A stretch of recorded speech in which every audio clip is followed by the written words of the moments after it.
बिस्मिल्लाहिर्रहमानिर्रहीम, अस्सलाम वालेकुम जी। मैं हूँ मारिया अली, आप देख रहे हैं मेरा चैनल। 28 से 30 मार्च के दरमियान मजीद ज़लज़लों की पेशन गोई।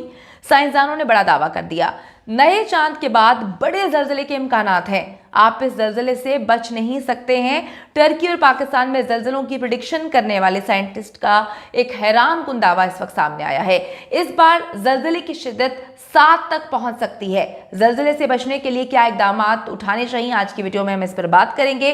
क्या प्रिडिक्शन की गई है और अभी तक इन्होंने जितने भी दावे किए वो सच साबित होते हुए नजर आ रहे हैं। पाकिस्तान में जी हालिया ज़लज़ला आता है जिसकी पेशन गोई जो है वो चंद दिन पहले ही कर दी गई होती है, लेकिन फिर भी इस पर ध्यान नहीं दिया जाता। पाकिस्तान में लोग इस पर जो है ध्यान नहीं देते, इसको जो है फरामोश इस तरह से कर दिया जाता है कि एक टर्की में प्रिडिक्शन से क्या फ़र्क पड़ता है, ज़रूरी नहीं कि हर बात जो है वो सच साबित हो। लेकिन जी फिर पाकिस्तान में ज़लज़ला आता है और बहुत ही खौफनाक ज़लज़ला आता है। इसके बाद आफ्टर शॉक्स का सिलसिला भी जारी है। अब मोबाइल पर भी अलर्ट भेजे गए थे जो ये ज़लज़ला आया था। फ्रैंक हॉगर ब्रिट्स डच साइंसदान है और उसने टर्की और पाकिस्तान में ज़लज़लों की बिल्कुल एक्यूरेट ठीक प्रिडिक्शन की थी। ये पेशन गोई ज़मीन की हरकत, चांद और मुख्तलिफ सैयारों की मालूमात की बुनियाद पर की जाती है, जिसे उन्होंने किया था। और उन्होंने बताया था कि जब टर्की में ज़लज़ला आया था तो उससे 3 दिन पहले उन्होंने ट्वीट किया था कि टर्की में इन इलाकों में इस जगह पर जो है वो ज़लज़ला आ सकता है। उसके 3 दिन बाद खौफनाक किस्म का ज़लज़ला आता है, उसमें 50,000 से ज़ायद अफराद जो है लुक़्मा अजल बनते हैं। उसके बाद उन्होंने तकरीबन 1 महीने पहले एशिया, पाकिस्तान, जिसमें चाइना, अफ़गानिस्तान, इंडिया को लेकर जो है एक प्रिडिक्शन की थी, जिसमें उन्होंने बताया था कि यहाँ पर ज़लज़ला आ सकता है और वो ज़लज़ला आया। उसके बाद ज़लज़ला मज़ीद आने की भी उन्होंने एक पेशन गोई की है। अल्लाह खैर करे, अल्लाह ताला से हम जो है इस बाबरकत महीने में जो है वो इल्तिजा करते हैं कि अल्लाह ताला हम सबको अपनी रहमत में रखे, आमीन सुम आमीन। अब तक फ्रैंक की जितनी भी जो पेशन गोइयाँ हैं वो सही साबित होती हुई नज़र आ रही हैं। फ्रैंक ने अपनी नई वीडियो में जो है पेशन गोई की है कि मार्च के आखिर में बड़े ज़लज़ले की उम्मीद है। इस ज़लज़ले का मरकज़ सेंट्रल एशिया होगा। 21 मार्च के ज़लज़ले के बाद से अभी तक पाकिस्तान में छोटे पैमाने पर लेकिन ज़लज़लों का सिलसिला जारी है। लेकिन नए चांद की पैदाइश के बाद ज़लज़लों की शिद्दत मज़ीद बढ़ सकती है, जो कि इंतहाई खौफनाक है। 28 से 30 मार्च के दौरान ज़्यादा शिद्दत यानी कि 7 का ज़लज़ला जो है वो आने के इम्कानात ज़ाहिर किए गए हैं। आपको बताती चलूँ कि कल इस्लामाबाद में जो है चंद घंटों के दौरान 2 बार ज़लज़ले के झटके महसूस किए गए, जिसकी शिद्दत 4.4 रिकॉर्ड की गई है। लोग इस हद तक खौफज़दा हो गए थे कि लोग घरों से बाहर निकल आए। उसके बाद जो है पंजाब के मुख्तलिफ शहरों में भी ज़लज़ले आए, जिसकी शिद्दत 4.6, 4.4, 4.5 जो है वो रिकॉर्ड की गई।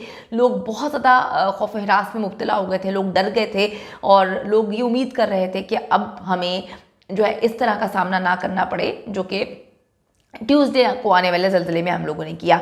अब मैं आपको बताती चलूँ कि ज़लज़ला पैमा मरकज़ के मुताबिक 10:33 पर आने वाले ज़लज़ले की शिद्दत रेक्टर स्केल पर 4.3 रिकॉर्ड की गई, जिसकी गहराई 90 किलोमीटर और मरकज़ जो है वो अफ़गान ताजिकिस्तान का सरहदी इलाका बताया जाता है। ये वही इलाका है जहाँ पर 29 और 30 मार्च को जो है वो पेशन गोई की गई है कि इस मरकज़ से जो है वो ज़लज़ला आ सकता है और बहुत शिद्दत का ज़लज़ला होगा, बड़ा खौफनाक ज़लज़ला होगा। और यकीन करें कि इसके बाद लोगों में शदीद खौफ व हिरास फैल चुका है। इस बार ज़लज़ले की शिद्दत उन्होंने 7 बताई है कि जी अभी तो पाकिस्तान में जो ट्यूसडे को ज़लज़ला आया है वो 6.8 का था। उसके बाद 4.3, 4.4, 4.6 जो है वो रिकॉर्ड किया गया, जो आफ्टर शॉक्स के बाद ज़लज़ले का सिलसिला जारी है ट्यूसडे से लेकर अब तक फ्राइडे तक। इसके बाद जो 29 और 30 मार्च को उन्होंने बताया है कि ज़लज़ला आ सकता है, उसकी शिद्दत 7 के करीब होगी। अच्छा जी, अल्लाह हम सबको जी इस कुदरती आफत से बचाए, आमीन सुम आमीन, अपने हिफ्ज़ व अमान में रखे, आमीन सुम आमीन। ज़लज़ले के झटके जब महसूस हुए तो लोग भागना शुरू हुए, लोगों ने भागना शुरू कर दिया। कभी भी जब भी ज़लज़ला आए तो आपको अपने आप को कंपोज करना चाहिए, अपने आप को रिलैक्स करना चाहिए, भागना नहीं चाहिए, क्योंकि अक्सर ऐसा होता है कि भाग दौड़ में आप गिर जाते हैं, उल्टा मज़ीद नुकसान हो जाता है। मैं आपको बताती चलूँ कि सबसे पहले आप अपने आप को किसी सेफ जगह पर जो है वो लेकर जाएं, महफूज जगह पर पनाह लें। बाज़ औक़ात इतना मौका नहीं मिलता कि आप फौरी तौर पर जो है वो खुले आसमान तले जाएं या भागते हुए आप गलती कर देते हैं जिससे आप गिर जाते हैं।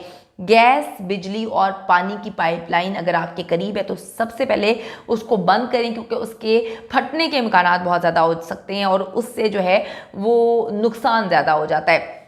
जब आपको लगता है कि ज़लज़ला आ रहा है, अपने मोबाइल में सबसे पहले वो ऐप्स जो है वो आप लोग डाउनलोड करें, जो मैंने आपको बताया। अगर आपको नहीं पता कि किस तरह से जो है वो अलर्ट आपको जारी हो सकता है, तो वो मैं वीडियो एक बार फिर से पिन कर देती हूँ। इस वीडियो को गौर से देखें। इस वीडियो में मैंने आपको बताया हुआ है कि किस तरह से आप अपने मोबाइल में एक्टिव कर सकते हैं कि जैसे ही ज़लज़ला महसूस हो उससे चंद मिनट्स पहले जो है वो आपको आगाह कर दिया जाए। उसके बाद आप किसी महफूज पनाहगाह में, महफूज जगह पर जो है अपने आप को अपनी फैमिली को जो है लेकर जा सकते हैं। इतना मार्जिन आपको टाइम का मिलता है। जिस तरह से अभी मुख्तलिफ लोगों को जो है अलर्ट जारी हुआ है कि ज़लज़ला आने वाला है, मुझे भी मोबाइल पर वो मैसेज आया है जिससे मुझे अंदाज़ा हो गया था कि कोई चीज़ आने वाली है, कोई ज़मीन की हरकत है।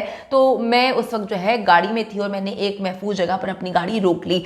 एग्जैक्टली पता नहीं था कि क्या होने वाला है, लेकिन मैंने उस वीडियो में A to Z आपको बता दिया है कि किस तरह से आपने उसको एक्टिवेट करना है। सब लोग अपने मोबाइल्स में उस सिस्टम को एक्टिवेट करें ताकि मुझ समेत जैसे मुझे पता चला आप लोगों को भी पता चल सके कि जी ज़लज़ला किस तरह से आया, तो उससे किस तरह से आपने बचना है।